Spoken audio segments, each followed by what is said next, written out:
Um dos consoles mais amados no Brasilzão pós-ditadura era o Master System, o Mega Drive da segunda divisão. O Master tinha os cartuchos e capas de jogos mais charmosos da época, mesmo algum deles sendo feios pra caralho. Era feio, mas era bonito, vai entender.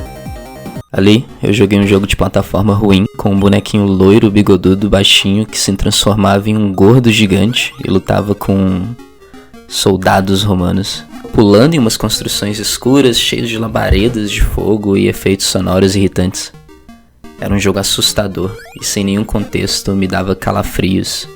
Nem da primeira fase eu cheguei a passar.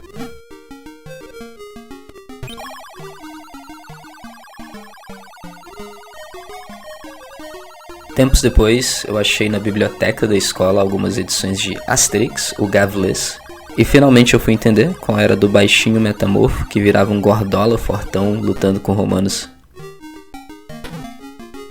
Pegar aquele gibi transformou minha vida tanto quanto eu acho que uma obra de ficção pode influenciar alguém na infância. Lendo Asterix, eu desenvolvi e alimentei uma curiosidade grande sobre história, culturas diferentes, e até meu senso de humor foi em grande medida desenvolvido pelas piadas em Asterix, que sagazmente satirizava as estupidezes da vida moderna, através dos bárbaros que não compreendiam a civilização romana. Eu queria saber quem eram os gavileses, porque eles estavam sendo invadidos pelos romanos e como é que funcionava isso do céu cair na sua cabeça. No meu outro vídeo sobre Asterix, eu fiquei o tempo todo falando da questão da identidade gaulesa na França e acabou não sobrando espaço para falar muito do gibi em si, o que era a minha intenção inicial. Então agora vai minha resenha de Asterix, o Gaviles. Na primavera da vida, a experiência de se ler um gibi franco-belga foi bem diferente do contato que eu tinha tido com quadrinhos até então. E olha que do alto dos meus 10 anos de idade, tirando mangás que não eram tão comuns no Brasil, eu já tinha lido de tudo. Tex, Conan, Zagor, X-Men, Batman, Fantasma, aquelas edições antigas de gibis da Disney que sempre se chamavam Os alguma coisa, Homem-Aranha, Heróis da TV, Turma da Mônica. Qualquer gibi empoeirado, furado por traças que tu deixasse ao meu alcance eu lia. This is your brain. This is drugs.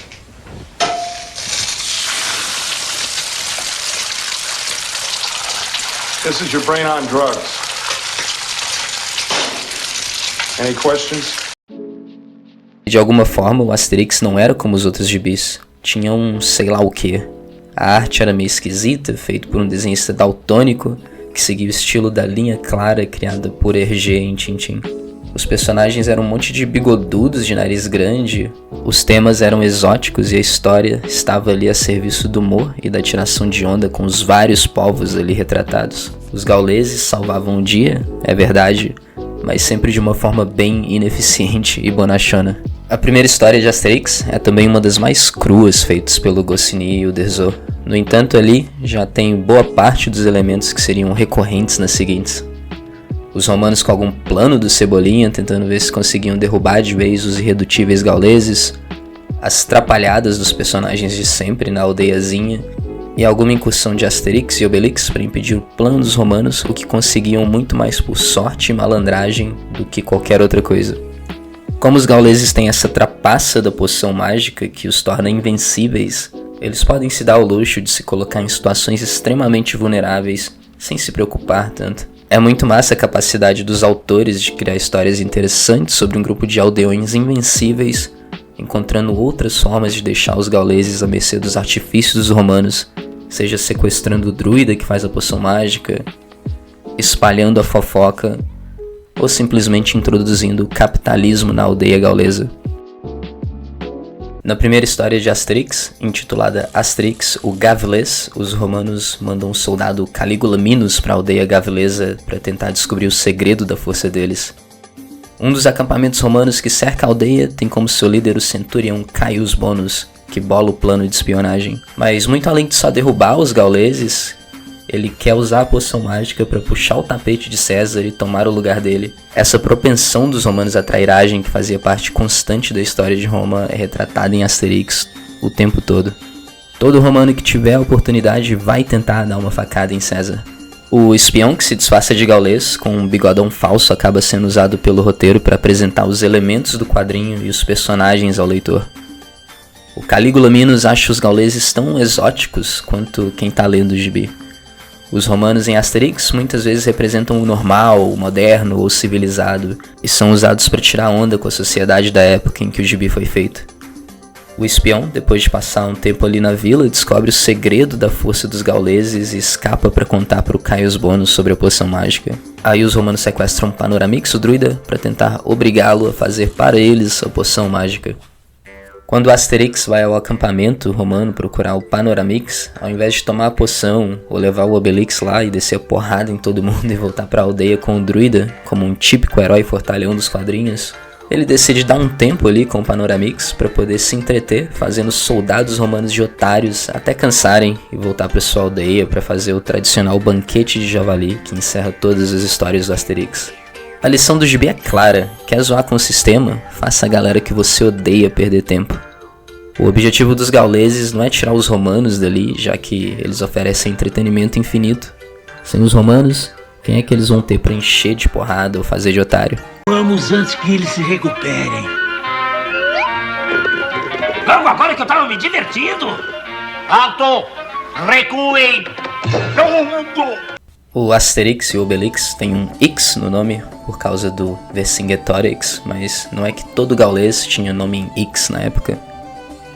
O Ver de Vercingetorix significa supremo, o Cingeto significa guerreiro e o Rix significa rei ou chefe. Então o único gavilês que faria sentido ter nome em X seria o Abracorsix, chefe da aldeia.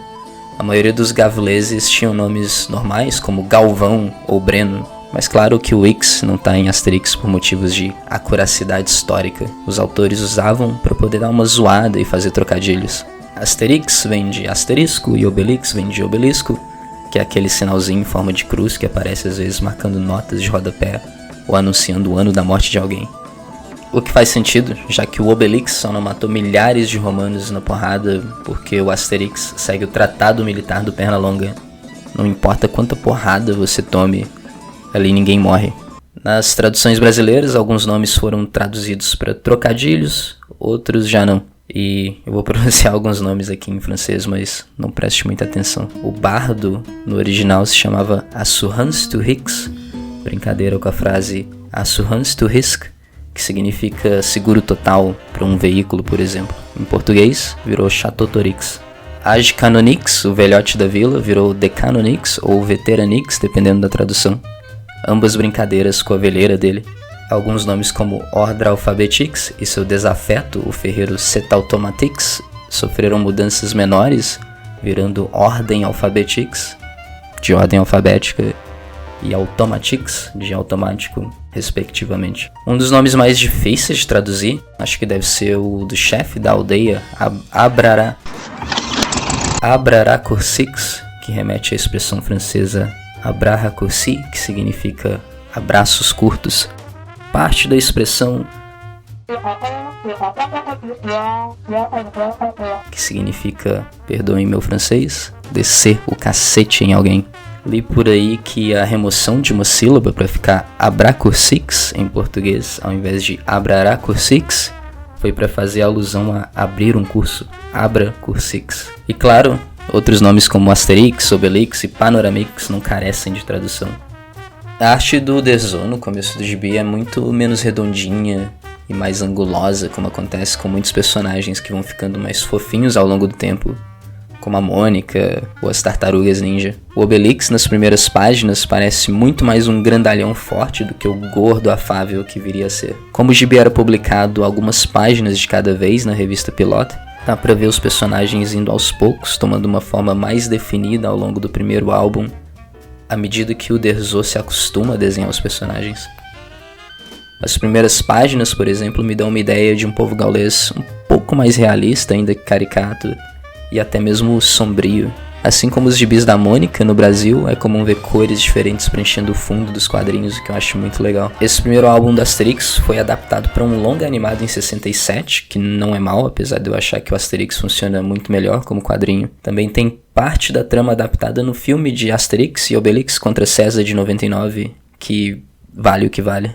Ao contrário de quadrinhos serializados nos Estados Unidos ou mangás, Asterix tem essa qualidade que se você nunca leu nenhum gibi da série, pode pegar qualquer um sem medo de precisar de algum contexto para entender o que está acontecendo. Ele é idealizado para ser assim, e já foi publicado e republicado tantas vezes ao longo dos últimos 40 anos que se você parar em qualquer sebo, se eles ainda existirem na sua cidade, deve achar algumas cópias avulsas baratinhas. Se for algum dos 24 primeiros álbuns feitos pelos dois autores, pode ir sem medo em qualquer um. Vai dar bom. Acho que exagerei. Vejamos qual era a pedra.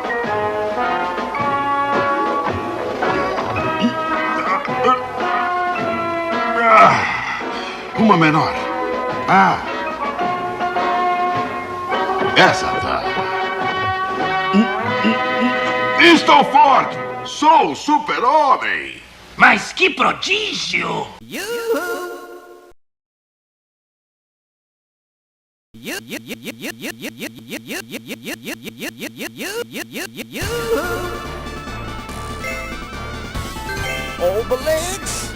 Se você viu até aqui, ou pulou pra essa parte, você acaba de desbloquear um review secreto de Asterix, The Arcade Game, que eu fiquei jogando enquanto escrevi esse vídeo. Se o jogo do Master que eu falei no comecinho era uma bosta, em compensação, o arcade da Konami do Asterix, lançado um ano antes, em 92, é bem melhor. A Konami caprichava muito nesses beat'em ups que fazia na época, a exemplo do jogo dos Simpsons e o clássico Turtles in Time. O do Asterix te oferece tanto quanto qualquer jogo do gênero. Andar pra frente, bater nos outros, perder a ficha e repetir a mesma coisa até tu ficar tão bom que conhece cada centímetro de cada fase pra chegar ao final.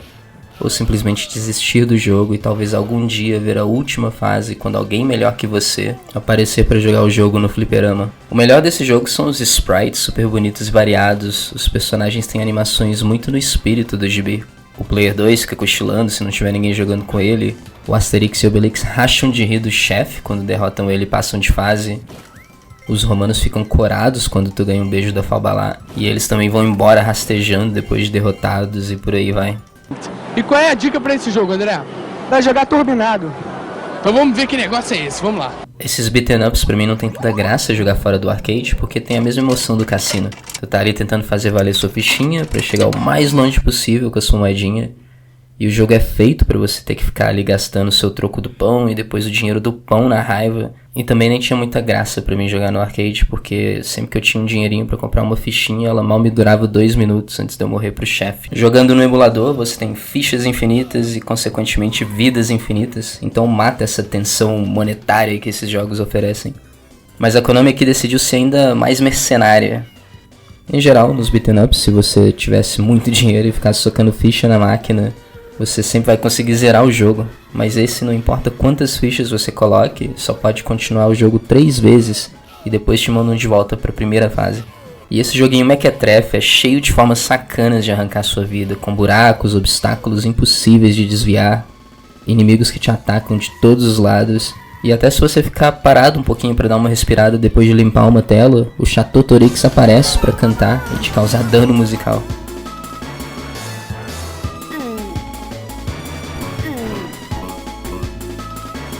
Eu joguei o jogo quase todo com o Obelix, afinal ele caiu no caldeirão quando era criança e os efeitos da poção mágica são permanentes nele. Como não existe mais arcade pra eu ficar vendo alguém que sabe jogar o videogame e zerar ele, dá pra chegar bem longe com o poder do save state. O Obelix já chega na fase carregando um menu que você pode usar pra dar amenizada nos romanos e socos de mão aberta na cara deles. Soco de mão aberta é tapa. A primeira fase é bem facinha, com você limpando os arredores da aldeia. Nem a formação de tartaruga no final da fase é muito desafiadora. É só ficar esmurrando ela direto que tu prende eles no stunlock e ganha na boa.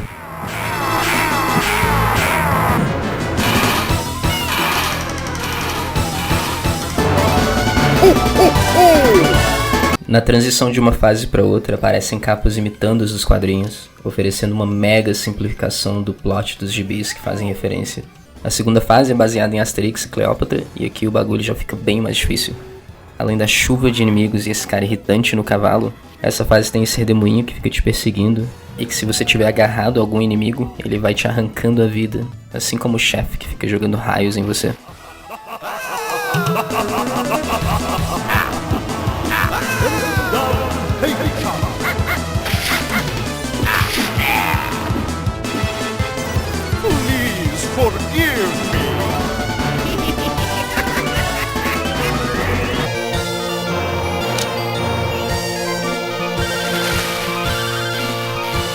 A terceira fase se passa em Asterix e os Bretões, e ali você tem a oportunidade de perder várias vidas pros tubarões pulando de barco em barco, e depois pros dois chefes que se alternam em te quebrar na porrada.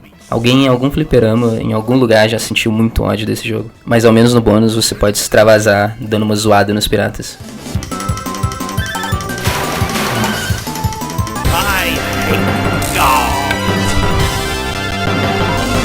A fase seguinte não parece ser baseada em nenhum dos quadrinhos que eu li, mas você tem que resgatar a Falbalá sequestrada por bandidos.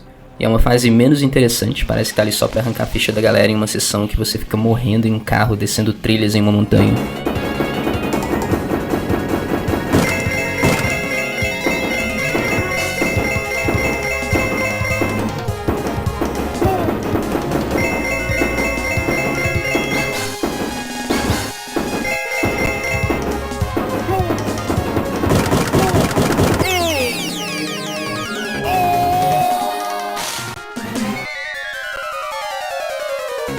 Thank you, Robot.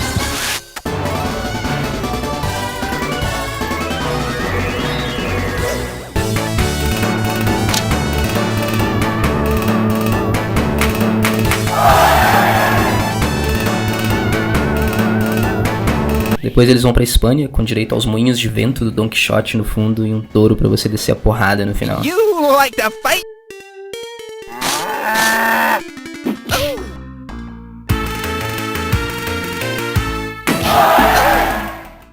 Por aqui já começa a ficar cansativo a repetição desses beat'em ups e felizmente a fase seguinte dá uma variada.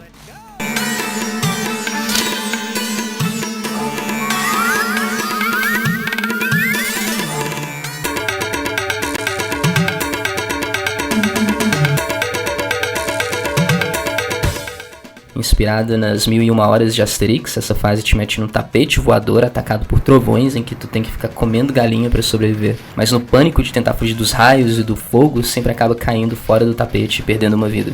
Depois você perde aí mais umas vidas pros guardinhas do sultão, mas essa fase também tem um dos chefes mais fáceis, que é só ficar pulando e batendo e ele mal consegue encostar em você.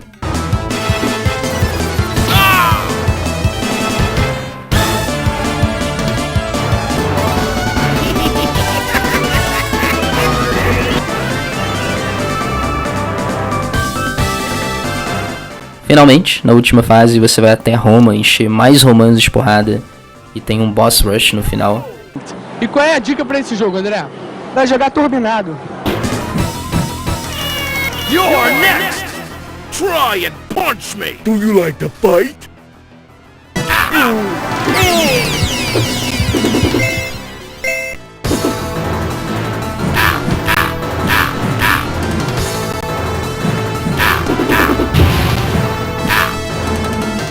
E no fim o César promete deixar a aldeia gaulesa em paz pra sempre. I promise not to invade your village anymore. Let's party! Party, party! E aí que você vê que a galera da Konami realmente não foi tão a fundo na leitura de Asterix. Nada deixaria os gauleses mais tristes do que saber que não iam mais ter os romanos por perto pra poder praticar a terapia gaulesa de aliviar o estresse do dia a dia descendo a porrada nos romanos.